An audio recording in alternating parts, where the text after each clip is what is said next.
Ignition sequence start. 6, 5, 4, 3, 2, 1, 0. Liftoff. We have a liftoff.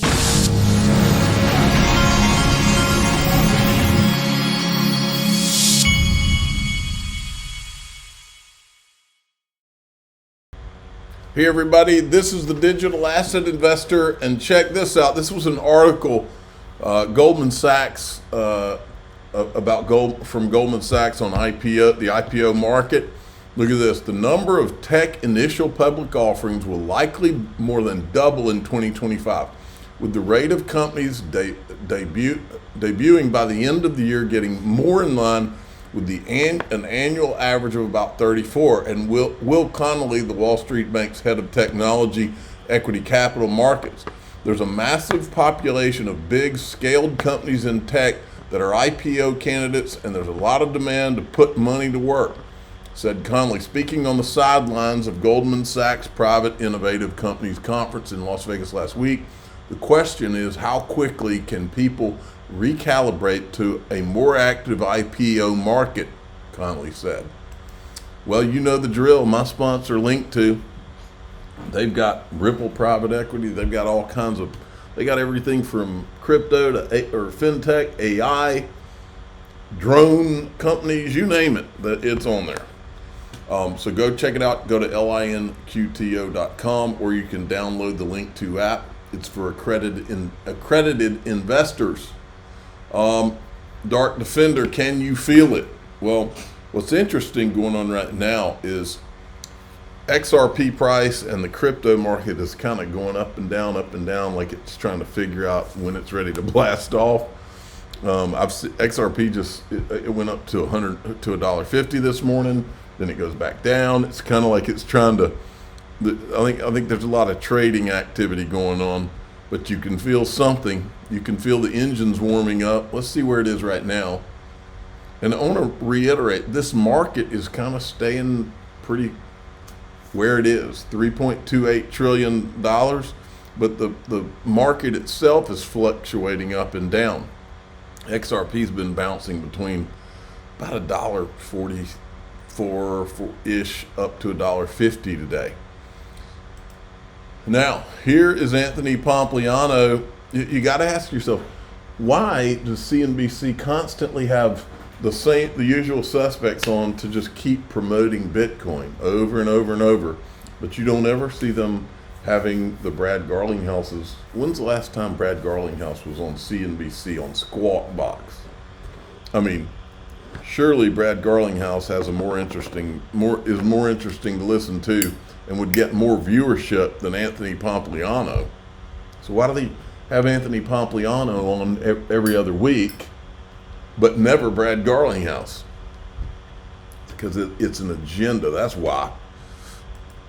Bitcoin, as you probably are aware, came within just a few $100s of the $100,000 mark at the end of last week. Joining us now to talk about what's next for Bitcoin, other crypto, Anthony Pompliano, founder and CEO of Professional Capital Management. You're a viewer. You saw both Michael Saylor and the other individual. I have to look up his name to find it again. But I thought it was really interesting that the usage case for Bitcoin in a portfolio, it can augment certain conservative strategies. And I'm wondering, are we going to see more of that? And is it for fiduciaries and for pension managers and people that, he was talking about narrowing the liability gap for state and municipal employees and their pension plans using Bitcoin to augment the return.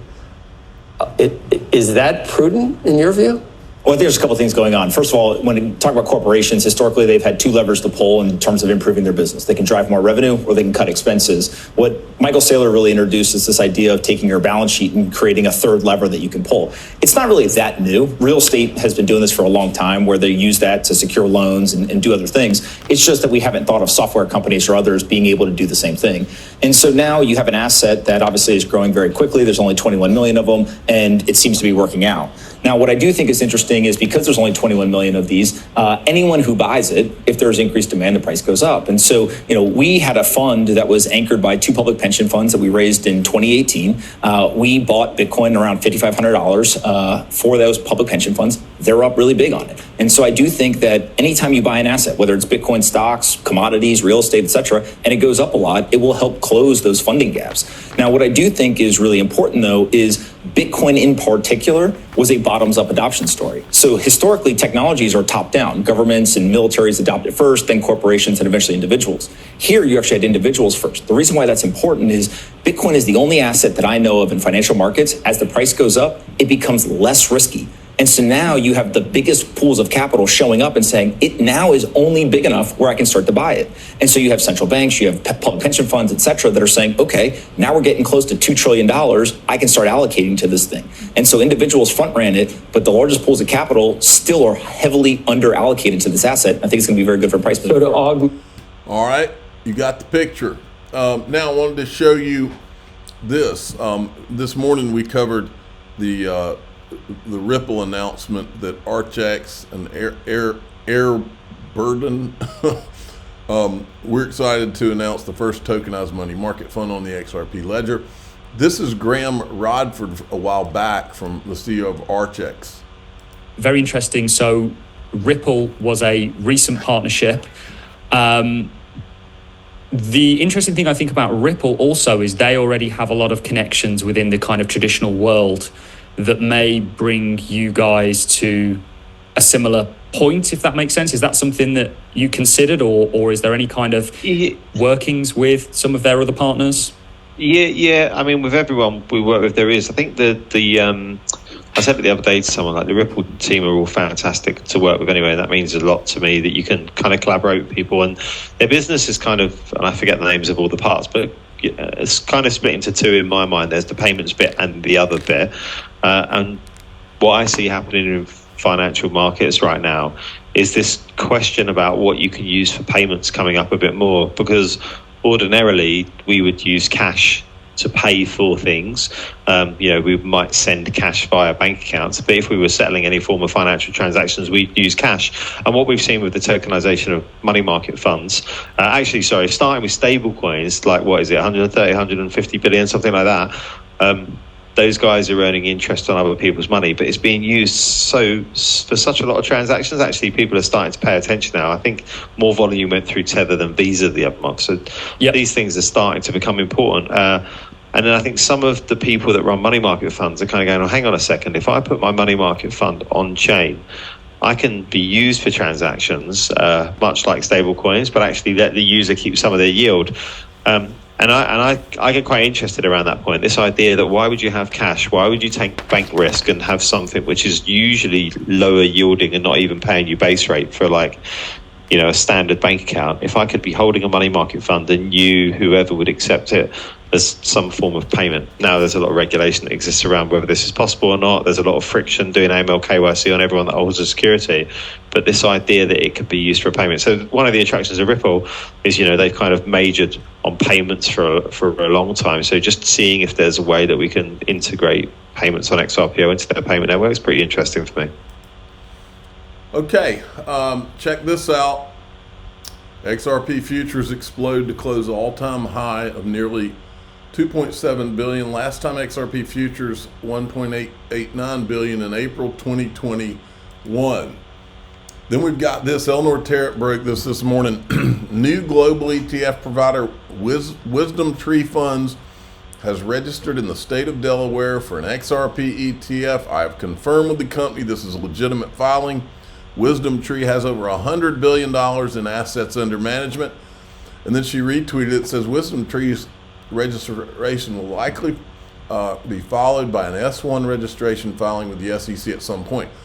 They would then join other issuers who have recently filed S1s for XRP ETFs, including Bitwise, 21 Shares, Canary Funds. Additionally, Grayscale launched an XRP trust filed to convert to his multi-asset fund, including XRP into an ETF. I reported last week that the SEC staff has been engaging with issuers on Solana ETF applications. That's because Solana is a part of the Wall Street crypto marketing machine. with Bitcoin and Ethereum. And so the fact whether or not Solana is a security seems irrelevant to the Wall Street machine or to the SEC.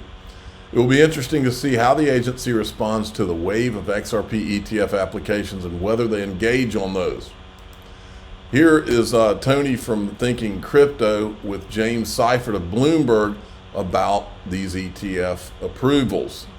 So speaking of a more friendly SEC administration, we got a pro-crypto president coming in, President Trump, or President-elect Trump. We have the most pro-crypto Congress ever coming into office. Trump said he's going to put somebody who, as chair, who's tech neutral or at least maybe pro-crypto. Today we got news that he's getting ready to figure out who's going to be leading the crypto role at the White House. So do you see altcoin ETFs like Solana and XRP, some of which have been filed, and even these index ETFs, which include Bitcoin in the top 10 altcoins, to get approved in 2025? Yeah, so remains to be seen on timelines. I think if it does happen, it will probably be much later in the year. Mm-hmm. So right now, if you look at the precedent that we used to get, that was set under Jay Clayton, who was the chair before Gensler, and mainly under Gensler, they kept saying they wanted a regulated market of significant size that they can surveil for market manipulation. In the case of Bitcoin and Ethereum, that market was CME futures contracts. There is nothing like that for these other products. So if they are going to follow that same precedent, it's unlikely that even those products, Sol, Ripple, XRP, Litecoin even, there's been an HBAR, Hedera network filing, there's been a whole bunch of them. Theoretically, they're not going to get approved. The problem is that's just a precedent that's been set, and it's not like written down in the... So they did futures for Bitcoin so that they could, and Ethereum so they could get the approval on the ETF. This is all a political game going on, folks. Check this out. Sean McBride has been activated. There's a real and growing possibility Brad Garlinghouse will be chosen as Trump's new crypto czar. I don't know if he's being serious or joke. That would shock me. Ryan Selkis has a big problem with Brad Garlinghouse and Ripple these days for some reason out of the blue. There's also a real and growing possibility that two-bit idiot, who is Ryan Selkis, will be chosen as the House's new speaker. Then Sean McBride says this. Check this out.